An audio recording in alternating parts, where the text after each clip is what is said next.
I mentioned the chance of rain. I don't remember the last time we didn't have a chance of rain around. That's okay. That is. The other thing missing is your my hat. Yes, your chapeau. Well, guess Where what? is this evening's hat? I could not do the fireworks without a hat, I know. and this is it. You notice my hair was just kind of windblown, and I was willing to do that for a while. Well, now I'm not going to do it. Oh. Nope. Yeah, be careful with the, yes. Little chin. What do you think? It's lovely. It's patriotic. We've got says red, that white, in and the blue script. going. It's lovely. It It's is patriotic.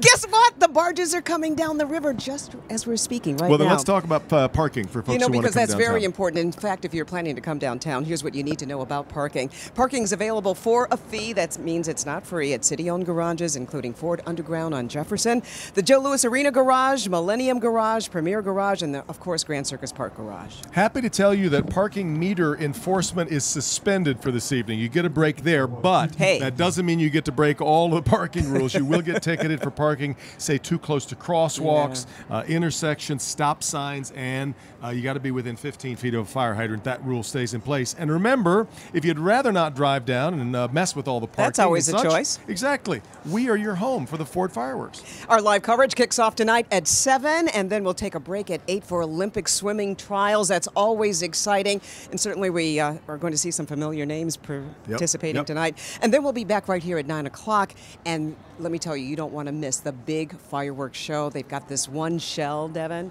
that rises. The brand new dark, shell. Yes. And then the color comes right through the center of it. So brand new thing to watch, and every year they come up with something new. Tell Bernie we're practicing oohs and ahs all night long. By the way, if you can't be near a television tonight, we'll also live stream it for you at clickondetroit.com. So we've got you covered in every possible way. That's right. So don't go away. And Kimberly and Karen will send it back to you. All right, sounds good. I'm jealous. It's going to be a gorgeous night out there. Very nice, and you guys look great. Carmen, love the hat. We're seeing the hat a little bit earlier than we normally do. I like that. There was a lot of pressure. We always want to know how she's going to look there. Beautiful, beautiful. Well, we do want to get to some news of the day, and right now 2 teens are recovering after being shot in Hamtramck late last night. Yeah, the kids ages 13 and 14 were shot during a large fight on Grand Haven Street. Both were rushed to Children's Hospital. That's where our Priya man is tonight. And Priya, do we know how they're doing? Well, Kimberly, both boys are recovering tonight here at Children's Hospital. That 13-year-old boy was shot in the rear end. The 14-year-old boy was shot in his ankle. Now, both boys were shot where they live in a public housing area in Hamtramck. I just heard the shots, and the shots was like bang, bang, bang. 2 young teenagers were shot Sunday night in Hamtramck. A 13-year-old boy was hit in the rear end. A 14-year-old boy was shot in the ankle. You want to harm someone just because they're a kid is a kid. You know, they don't know no better. Clarence Washington volunteers as a security patrolman in this public housing area near 75 and Kniff. Around 11 Sunday night, Hamtramck police say a large fight broke out on Grand Haven. I'm just seeing people just gathering, and there's no control, there's no supervision. Washington says there was a party going on before gun violence erupted and 2 kids were shot. I heard the music and the activities because I was over a friend of mine's house over here, and then I says, well, look, I'm gonna go head on back to the house because it's getting kind of rowdy out here, so I left. Both boys were rushed to Children's Hospital and underwent surgery on Monday. It hurts me more than anything because this is our future, they're our future, this is our young generation that's coming up. It's just a sad thing because this generation here don't care. Period, they do not care about nothing or nobody. Now the question tonight, what led up to the shooting? Did these 2 teens know the shooter? Were they targeted or were they simply at the wrong place at the wrong time? Hamtramck police need your help. They're asking anyone with information to give them a call. The only bit of good news here, both boys expected to make a full recovery. Reporting live from Children's Hospital, I'm Priya Mann, Local 4. Now, Priya, I know some of the neighbors had said police made an arrest. Is that in connection with this double shooting? Well, Kimberly, I asked police that. They say there was a person arrested when police were breaking up the fight, but they are still looking for that shooter or shooters. They're asking anyone with information to come forward. Hopefully they know something. All right, Priya, we appreciate it.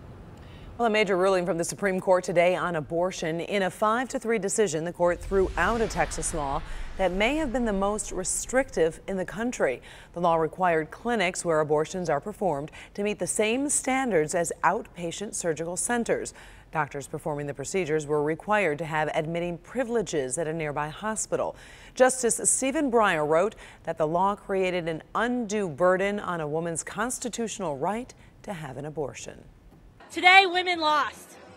Today, the Supreme Court put politics over the health and safety of women in our country. With this historic ruling, justice has been served and our clinics can stay open. This ruling does not affect Michigan law on abortion. In Michigan, abortion clinics that perform more than 120 abortions must be licensed, separate outpatient surgical centers. And more news from the Supreme Court today with a decision that has pretty much sealed Kwame Kilpatrick's fate. New tonight, what the United States Supreme Court is saying about his bid for a new trial and a shot at getting out of prison. Drunk with kids in the car, but that was not the biggest surprise for police. He was a deaf man who went door to door here in Ferndale, claiming he was raising money for the Michigan School of Deaf. Turns out it was all a scam, and police broke the case today. You won't believe how much he got away with. New at 6. Dog drama. A family searching for answers after their beloved pet appears to have been snatched right from under their noses. Plus, caught on camera, an uptick in fraudulent credit card charges that shakes up several local businesses. How you can protect your private information.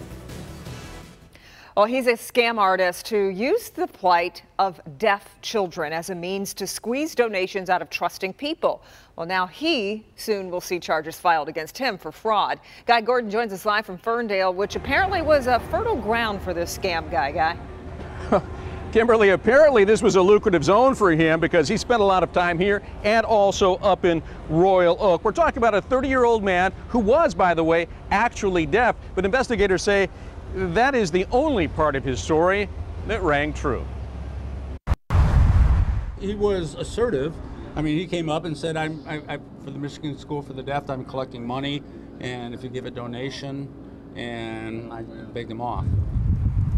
The man worked at the intersection of Woodward and 9 Mile for hours, claiming he was raising money to send the school's football team to play in Washington, D.C. I think it's a shame that somebody would exploit a disability like that to try to scam basically people that are just out having a good time for whatever their profit or reason is. Warren police broke the case and handed it off to Ferndale today. 75% of donations were $5 or less, but others gave as much as $40, believing they were sending deaf athletes on an important trip.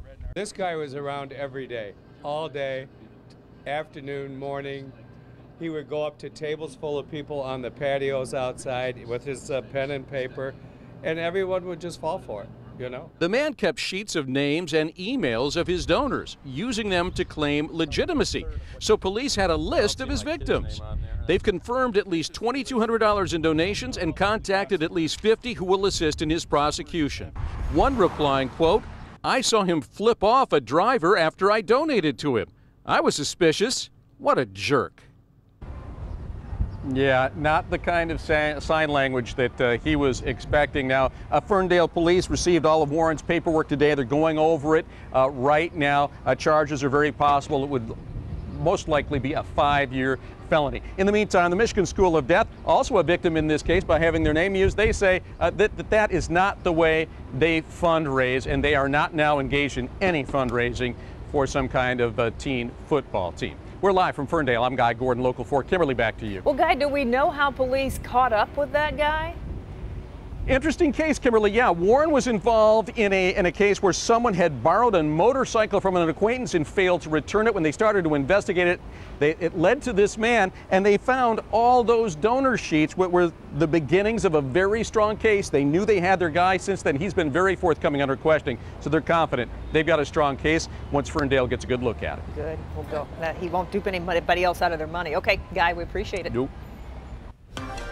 Well, it's time now to take a look at our forecast, and of course, everyone has been counting down to this day, having meetings, hoping, oh my gosh, I hope the weather's going to be perfect. It looks like it is going to be perfect, but earlier in the 4 o'clock news, we saw, Ben, hair was whipping around out there because it's windy, right? Is it still like that?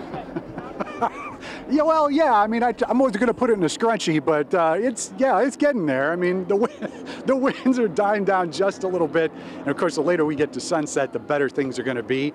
It's toasty out here. The tables are set on the rooftop. The party is getting ready to start, and of course, we've got some summer-like temperatures to go along with it. Let's look at those numbers, which have been in the 90s all afternoon and are still there. In fact, we've got 92 right now at City Airport, 92 also at Mount Clemens. The coolest locations here on the map are in the 80s, and that's out in Lansing. Wind's still noticeable, to say the least. You're looking at the gusts right now, which are still topping 30 miles an hour in some spots. But as far as the satellite goes, you'll see some clouds up north, but the one thing that you're not going to see is rain. We had a couple sprinkles showing up in the northern end of Lake Michigan, and it looks like those are having trouble getting over the lake into the dry air in the southern half of the state. So there's just a slight shot that we could see a sprinkle north of the city closer to midnight as that cold front comes through, but this is not going to be significant rain. It's not going to dent our deficit in rainfall. And tomorrow, similar chance north of the city, couple sprinkles around in spots, but the majority of us are going to stay completely dry until we get into the upcoming weekend at the earliest. Let's look at tonight's forecast. We'll be down to 60 degrees at daybreak, but our forecast numbers here, the fireworks, are going to be sliding into the 70s by the time everything wraps up down here at the riverfront. 72 tomorrow, much cooler. We're going to keep the humidity low as well, and notice those winds are not going to be nearly as brisk. 7 to 12 miles an hour tomorrow. And here's your 7-day forecast. Temperatures do increase a little bit, but the low 80s are as good as we get. So I'll tell you, it's not going to be nearly as hot as we get into the next 7 days, but it is toasty out here today. So I found an ice machine.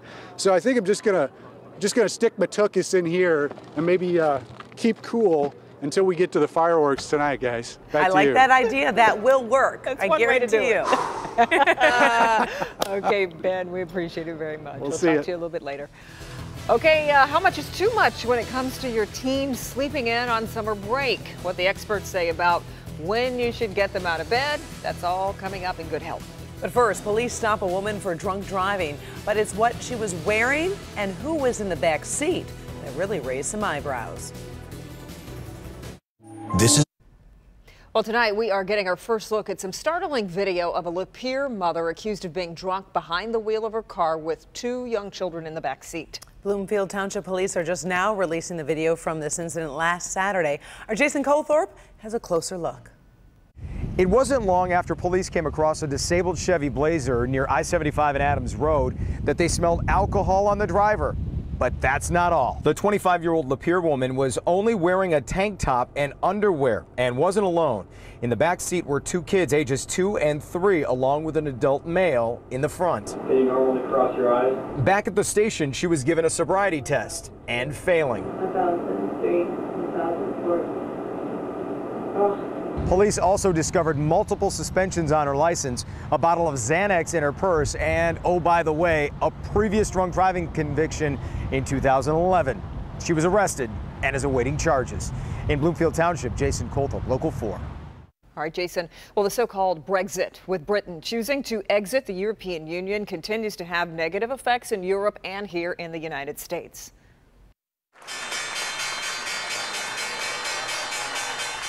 Stocks fell again today over uncertainty over Brexit. The major U.S. exchanges all reported substantial losses today.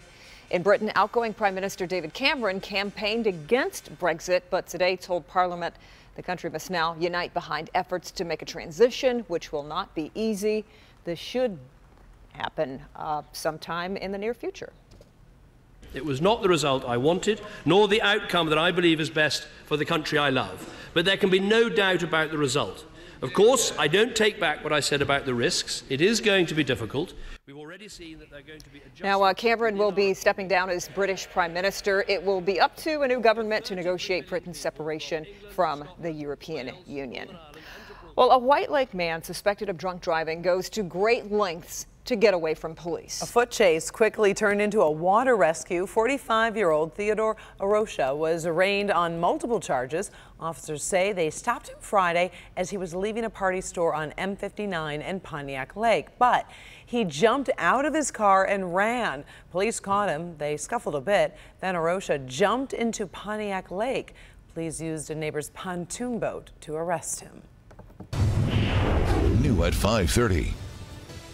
They've got little or no power, but today Detroit's elected school board failed to approve unanimously some important loans that would have rescued the district's finances. They say that the interest rates were higher than any bad credit card. I'll tell you why that's left the state treasurer's office dumbfounded. Reviving a city and a workforce at the same time. This provides opportunity, provides skills, training. The training is wonderful.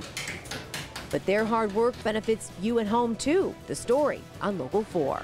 The United States Supreme Court has spoken in the case of Kwame Kilpatrick, what they said and what it means for his 28-year sentence in prison. The story is coming up. Live from downtown Detroit, Local 4 News at 5:30 starts now. Appeal denied. The United States Supreme Court delivers one final blow to Kwame Kilpatrick's bid to get out of prison.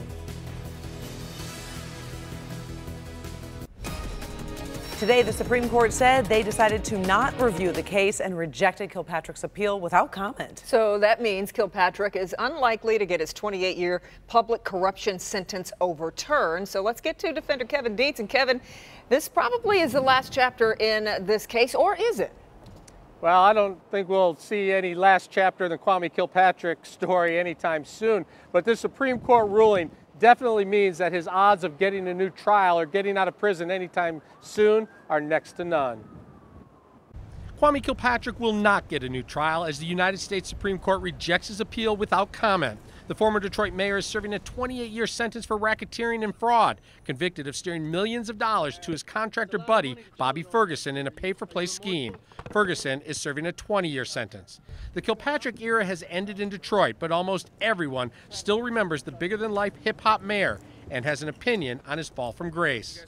I think he did a dynamic thing for the city. I'm tired of them beating him across the coals, though. He should be held responsible for what he did to the city. And no, he shouldn't get another appeal. He should sit down and do his time. And an opinion on his lengthy prison sentence and his effort to shorten it. I think they should at least hear what he had to say versus just making a decision. I think he's had enough days in court, so I'm good with that decision. Kilpatrick wanted a new trial because his lawyer had a conflict of interest and the relationship had broken down. He also said federal prosecutors gave federal agents too much latitude while testifying in the court trial.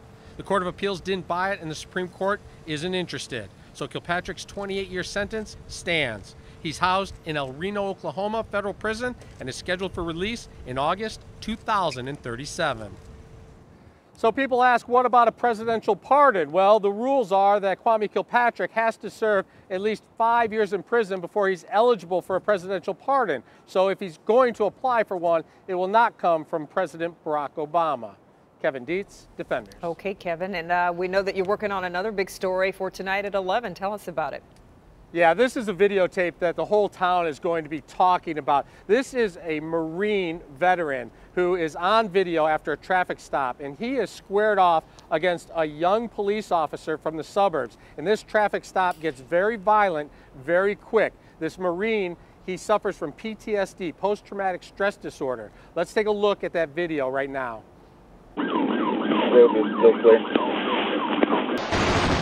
Drop your keys, man. Come on, shoot me! Get back on the ground! You can shoot me? Tase him. Just hit him. No,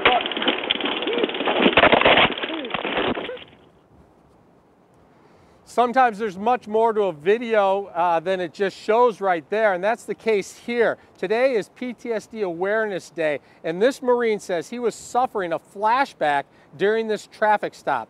What that means for this man's case in the criminal courts, and what we can learn from this to keep police officers and other people safe during post-traumatic stress disorder episodes. That's all coming up as part of a three-part series that starts tonight at 11 after the fireworks.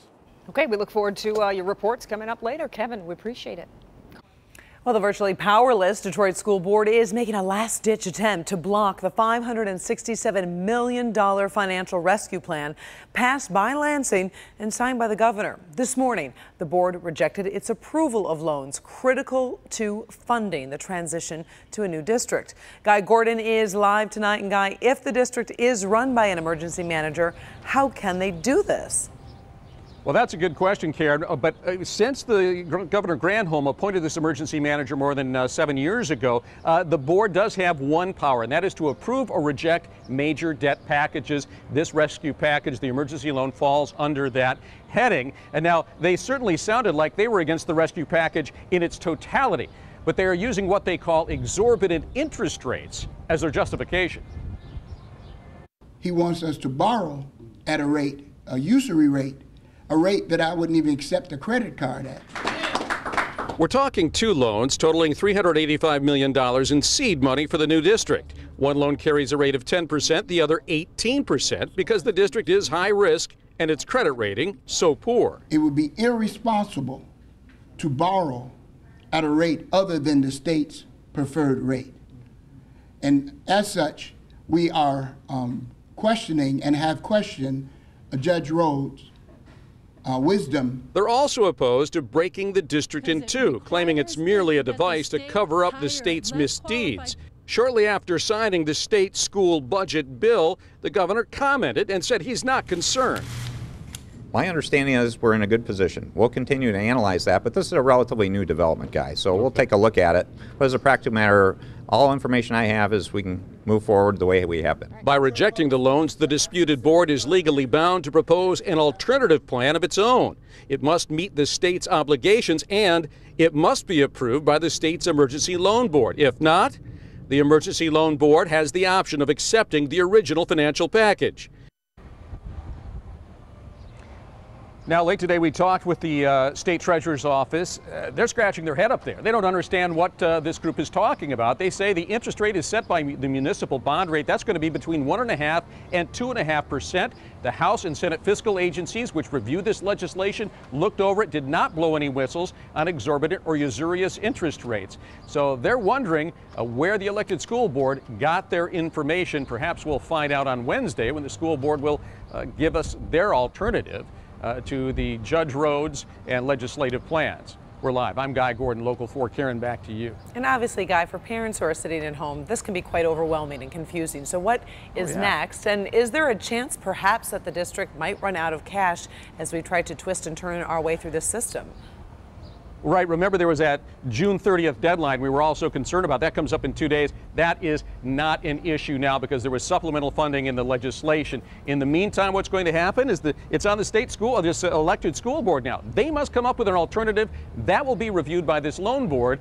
3 appointees on there, all of them Snyder appointees. They will choose between the legislative version or the school board version. It's clear to see why this Governor Snyder was so confident in saying he believes this is just a momentary distraction. All right. Guy Gordon reporting live for us tonight. Thank you, Guy. Well, today, Hillary Clinton's campaign is confirming that they are considering Senator Elizabeth Warren as a running mate. This, as a House committee continues to investigate the former Secretary of State's role in Benghazi. Democrats on the House committee investigating Benghazi issued a report today stating Clinton did not delay a U.S. military response after a U.S. ambassador and 3 others were killed. Today, Clinton and Senator Warren campaigned together, teaming up against Donald Trump. She exposes him for what he is, temperamentally unfit and totally unqualified to be President of the United States. Well, today, Donald Trump tweeted that Warren is, quote, goofy.